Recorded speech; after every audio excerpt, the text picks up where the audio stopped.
Amen, amen. Amen. Bien-aimés dans le Seigneur, nous venons d'entendre que notre Dieu est admirable. Ensuite, il est inébranlable. Ensuite, nous venons aussi d'entendre qu'il est incomparable.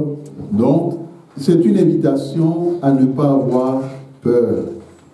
Lorsque nous sommes avec Dieu, comme le dit l'apôtre Paul, si Dieu est pour nous, qui sera contre nous?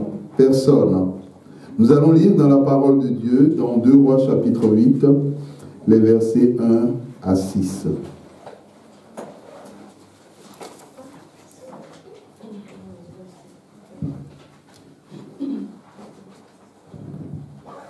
Nous allons demander à un volontaire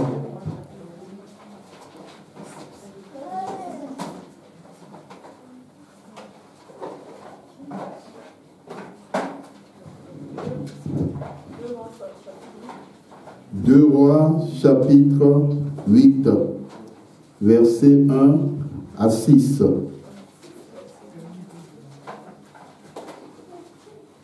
Deux Rois, chapitre 8, versets 1 à 6.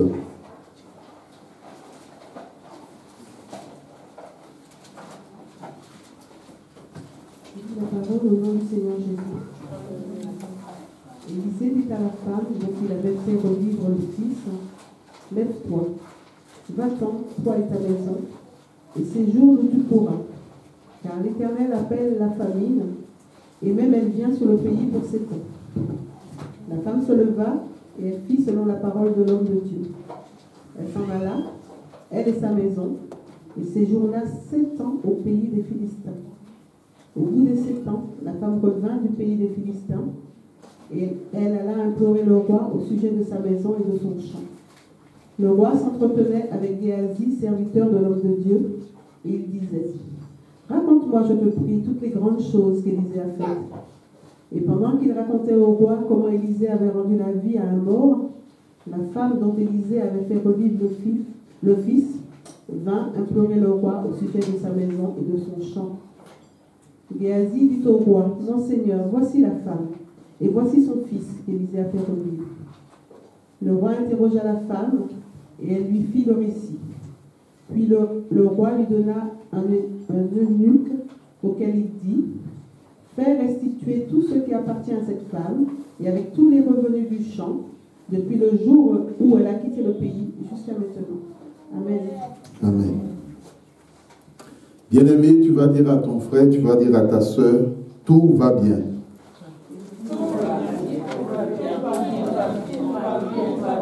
Amen.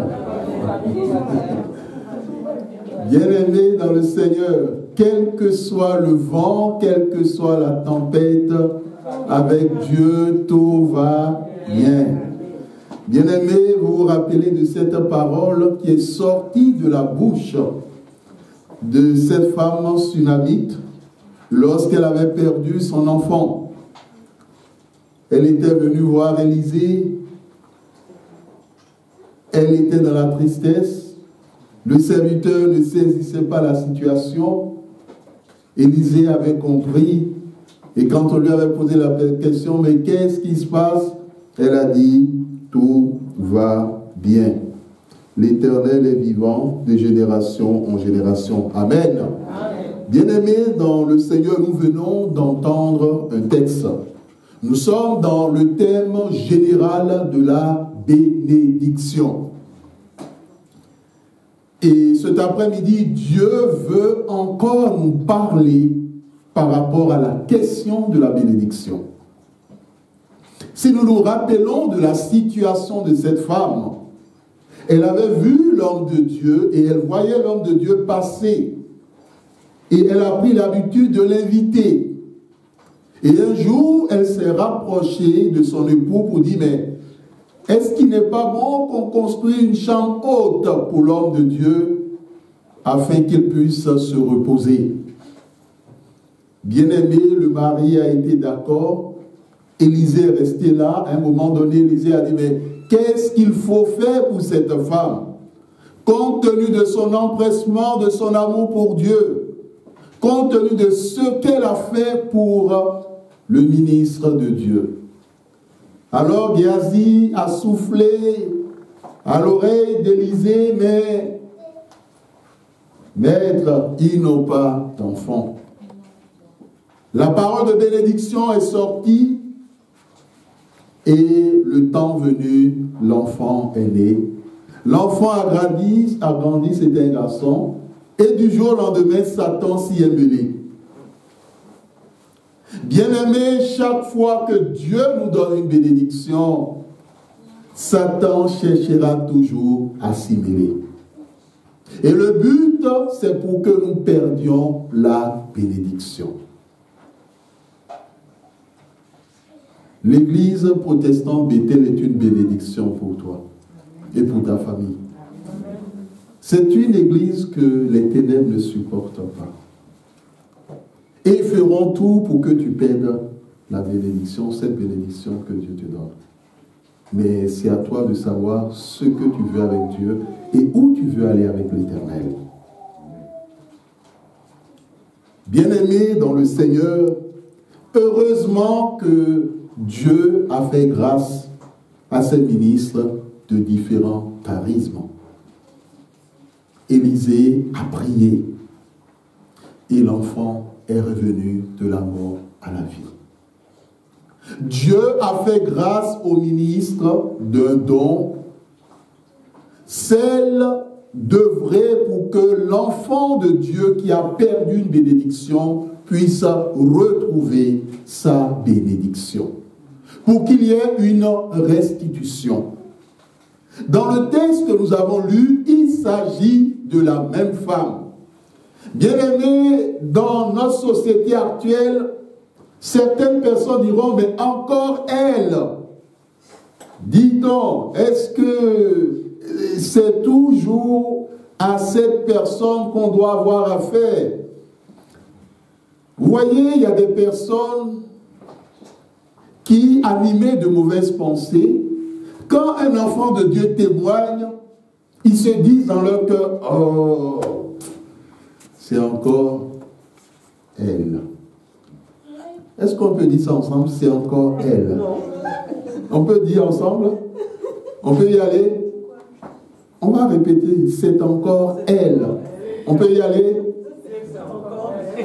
Mais dites, bien-aimé, c'est encore elle. On y va? C'est encore elle. Merci. Bien-aimé dans le Seigneur, si ce n'est pas elle, quelquefois c'est lui. Ah, c'est encore lui. Lorsque nous témoignons pour Dieu, c'est une grâce.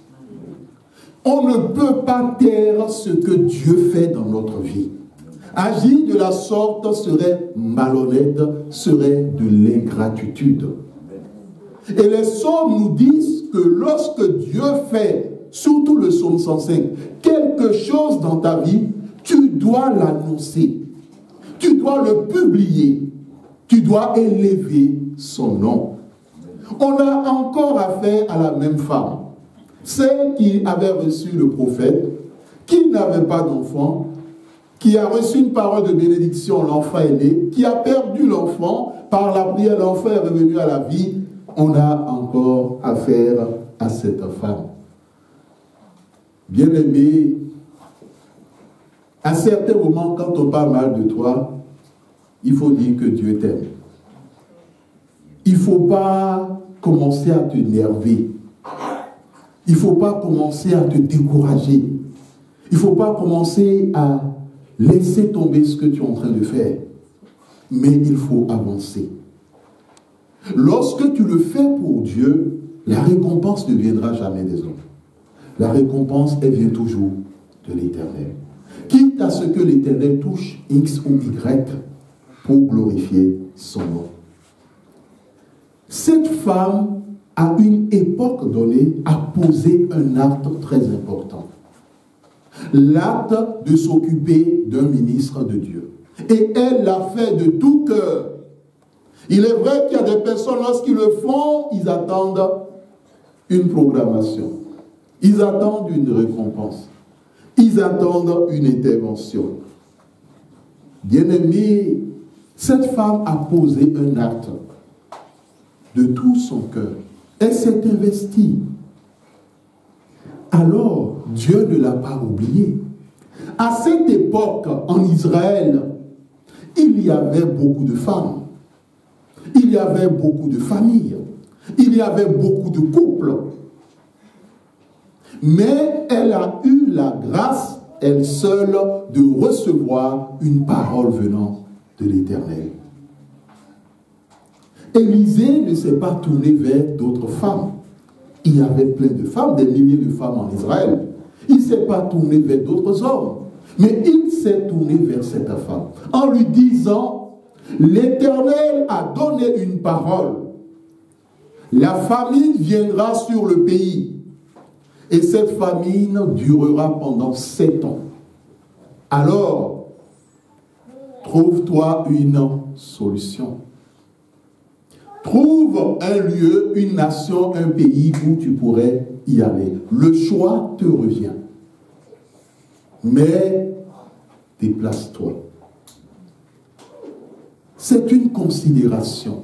Mon frère, ma soeur, vous verrez que lorsque Élisée parle à cette femme, Élisée inclut cette femme et sa maison. Lorsque tu poses un acte pour l'Éternel, sache que l'Éternel, pour te récompenser, il ne se souviendra pas seulement de toi, mais il pensera aussi à ta maison. Lorsque Dieu a ses yeux sur toi, comme le dit la Bible, l'œil de l'Éternel est sur ceux qui le craignent et sur ceux qui espèrent en sa bonté. C'était le cas de Lot. Lot s'est retrouvé dans une nation où il y avait de l'abomination. Mais quand les messagers de Dieu sont venus, ils lui ont dit, parle à ta maison. Parle à ta maison et sortez de Sodome et Gomorrhe. Bien-aimé dans le Seigneur, lorsque tu poses un acte positif, que ce soit pour Dieu, que ce soit pour l'œuvre de Dieu, que ce soit même pour un ministre ou une ministre de Dieu, dont le fondement repose sur l'Éternel, c'est très important, tu ne seras jamais déçu. Dieu te donnera toujours une parole.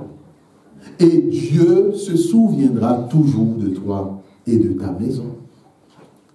Ce n'est pas nous qui choisissons cela, mais c'est l'Éternel. Élisée a parlé à la femme.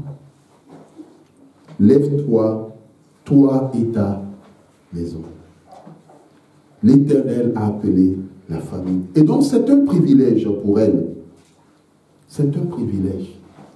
Quand tu poses un acte pour Dieu, sache que Dieu, dans son amour, peut te prévenir de certaines choses. Peut t'avertir de certaines choses. Tout le monde ne sera pas au courant, mais uniquement Dieu anticipera les choses pour toi. Dieu te révélera des choses que les autres n'auront par la grâce de pouvoir recevoir. Comme elle a fait du bien à un moment donné, Dieu s'est dit, l'heure est venue pour que je lui fasse aussi du bien. Donnez et il vous sera donné. Je me rappelle quand j'avais cité cette parole, le contraire de cette parole, personne ne voulait ajouter la suite. Amen. Amen, amen. Mais nous sommes dans les principes de la parole. Bien-aimés dans le Seigneur, lorsque la femme a entendu la parole du serviteur de Dieu, la Bible nous dit au verset 2 qu'elle fit selon la parole de l'homme de Dieu. Elle s'en alla et sa maison et séjourna 7 ans au pays des Philistins.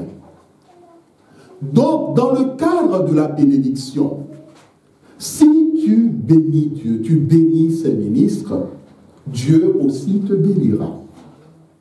Dieu créera des situations, des opportunités, parce qu'il est le maître du temps et des circonstances.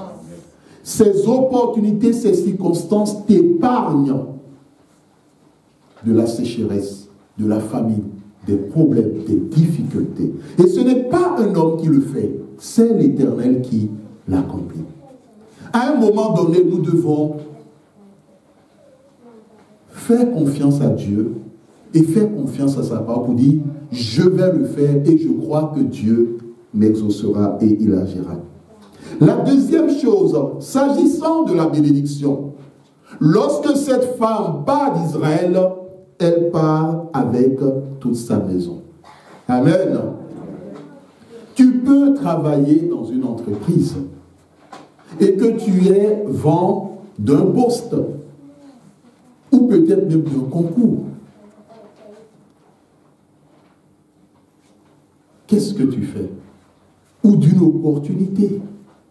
Qu'est-ce que tu fais? Mais tu en parles à ton frère, tu en parles à ta soeur, tu lui dis, mais est-ce que tu es intéressé? Parce que dans telle entreprise ou dans tel endroit où je travaille, il y a tel poste, il y a tel poste, est-ce que ça te dit quelque chose? Ça t'intéresse? Est-ce que tu n'aimerais pas postuler? Ou bien est-ce que tu ne déposeras pas le dossier pour passer ce concours? Et vice-versa.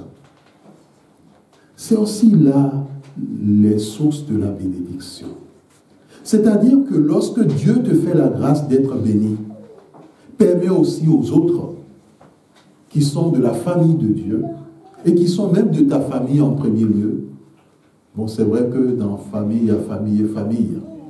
Vous savez, parce que d'autres dans votre famille trouvent que vous avez déjà trop. Et pourquoi est-ce que vous leur en parlez? C'est-à-dire, quand quelqu'un ne vous porte pas dans son cœur, dans votre famille, tout ce que vous lui dites de bon, il le prend négativement. Et il voit cela comme si vous voulez le rabaisser. Ou bien c'est une moquerie, ou bien vous voulez montrer que vous occupez aujourd'hui une position importante et donc il prend cela autrement et très mal. Mais lorsque tu es dans la vision de Dieu, tu partages, tu dis, ah, il y a une opportunité, je t'en parle, si tu es intéressé, postule, engage-toi. Cette femme n'est pas partie seule. Elle n'est pas partie seulement avec son fils et son époux. Elle en a informé sa maison. Parce que quand la Bible utilise le mot maison, ce n'est pas seulement les quatre murs. Vous avez l'expression la maison d'Israël, pour dire que la maison, elle est étendue. Donc voici la seconde chose. Il peut y avoir dans l'assemblée de Dieu une personne qui cherche un boulot stable, ou une personne qui cherche du boulot. Mais si toi tu as une opportunité, rapproche-toi des ministres, rapproche-toi de la conseillère, et dis-lui, ah, il y a telle information, cela peut passer pendant les annonces. Si quelqu'un est intéressé, la personne peut postuler à cela. C'est ainsi que nous participons à ce que Dieu bénisse les autres. Amen. Amen. Dieu t'a béni par toi, Dieu bénit les autres. Dieu a béni cette femme, a donné une parole de bénédiction à cette femme, et par elle, toute sa maison reçoit la parole de bénédiction. Amen. Bien-aimé dans le Seigneur, l'une des choses fondamentales, quand Dieu te parle, ou quand Dieu te parle par son serviteur, bien-aimé dans l'Éternel, soit par un serviteur ou une servante qui vient de lui, il faut agir selon ce qui a été dit. La Bible dit au verset 2, elle fit selon la parole de l'homme de Dieu, elle s'en alla, elle et sa maison, et séjourna 7 ans au pays des Philistins. Elle n'est pas revenue après 3 ans. Elle n'est pas revenue après 7 ans. Elle est revenue 7 ans juste. Elle ne s'est pas dit, mais j'ai une maison. Ah, mais comment est-ce que Élisée peut parler de la sorte? Il a aussi sa pièce dans notre maison. Mais si nous partons, on perd tout. Mais comment est-ce qu'il peut nous demander de partir nos champs, nos biens, ceci, ceci, ceci?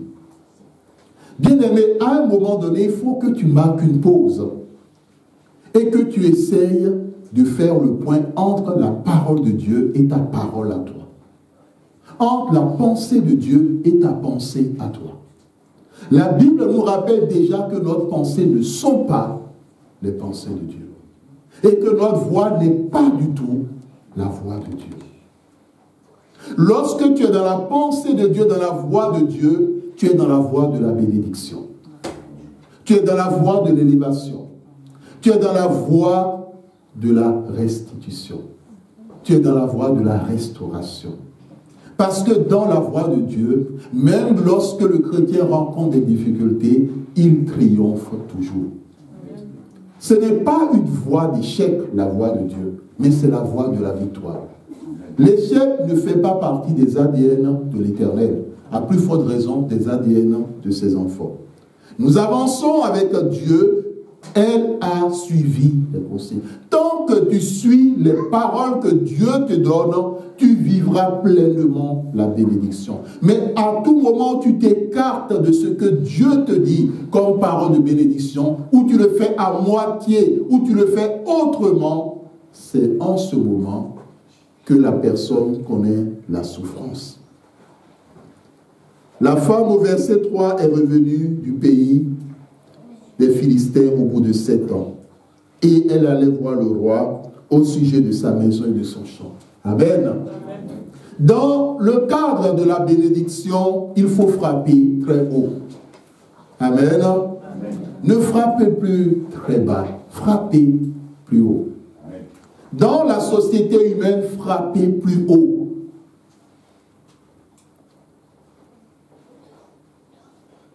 Et au-delà des hommes, il y a quelqu'un qui est face à cette situation, allez frapper à sa porte. Jésus a donné l'image de cette personne qui a reçu durant la nuit des invités et il devait leur fournir de quoi se restaurer. Et la Bible dit qu'il allait frapper à la porte du voisin. Le voisin a dit non, il est fatigué de le laisser dormir. Mais Jésus a dit, s'il insiste, le voisin sera obligé d'ouvrir pour dire, bon, prends ce que tu cherches et laisse-moi dormir. Il nous a donné aussi l'exemple du juge unique. Bien-aimé, il est temps que tu frappes à la porte du Très-Haut. Par rapport à tes situations, par rapport à tes problèmes. Frappe très haut. Et même dans la société, si c'est dans le cadre d'un boulot, d'un travail, dans la prière, frappe à la porte de ton directeur ou de ton PDG. Il faut frapper à la porte. Il faut frapper à la porte dans la prière. Il faut frapper à la porte dans la prière pour que ce qui doit te revenir, tu le reçois. Cette femme, on lui a volé, on lui a pris des choses qui lui appartiennent. Le temps qu'elle soit à l'extérieur. Et ce qui est merveilleux dans ce texte, lorsqu'on parle de la bénédiction, celui qui a été béni doit honorer Dieu. Amen. Or, souvent, le chrétien qui est béni s'honore lui-même. Il y a des chrétiens, lorsqu'ils sont bénis, ils se disent, qu'est-ce que je fais maintenant? Il faut que je change mes chaussures. Ça commence déjà par là. La voiture, il faut que je la rétape. Ou bien une nouvelle serait mieux. La maison, non. Ce petit écran plasma, il faut qu'il sorte. On le met dans le grenier. Il faut un plus grand. 2,50 m de long.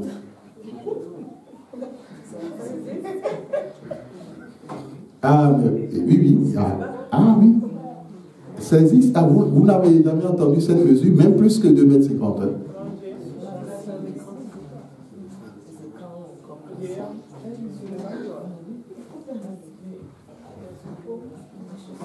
Bien-aimés dans le Seigneur,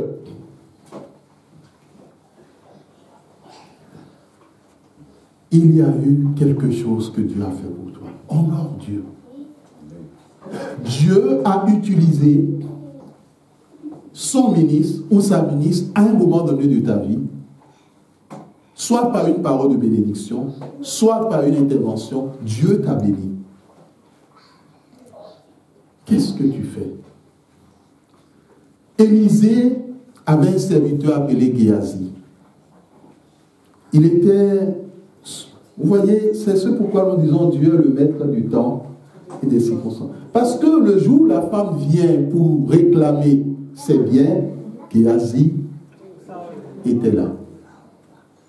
Élisée n'était pas là. Géasi était là et il discutait avec le roi d'Israël.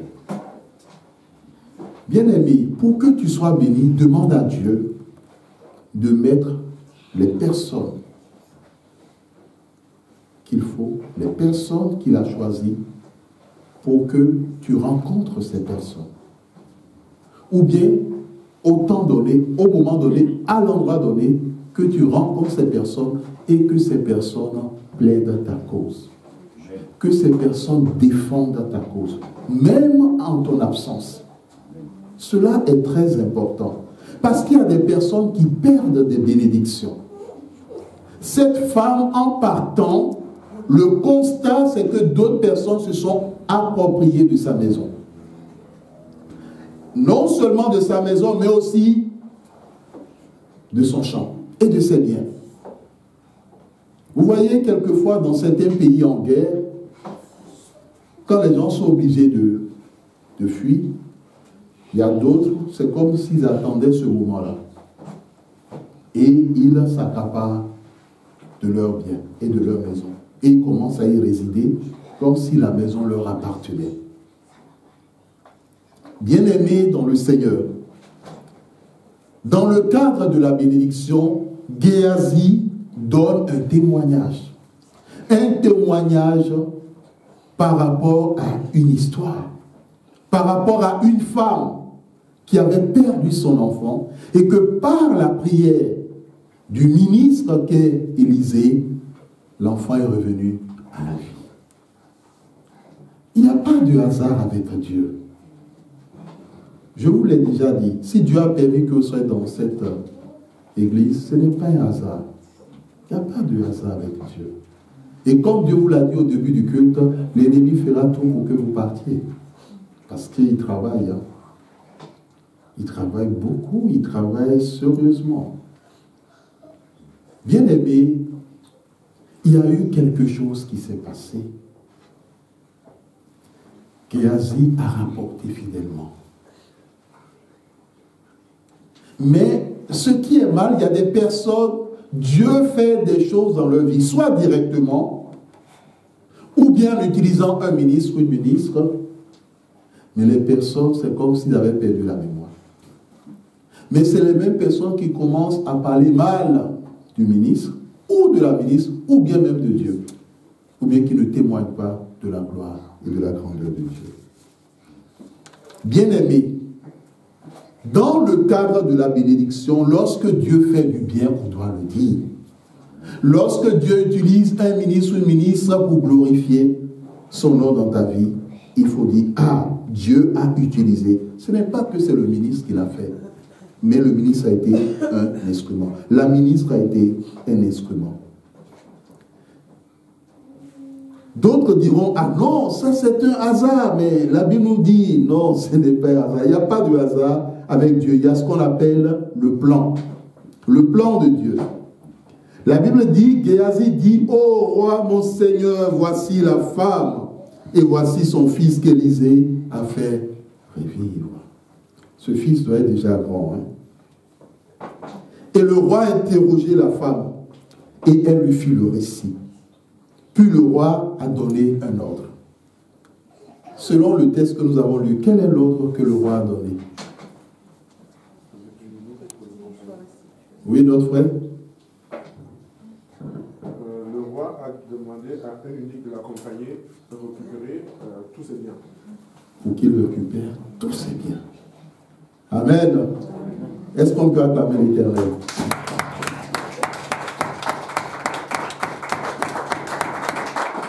Amen. Qui veut récupérer tous ces biens ici? Amen.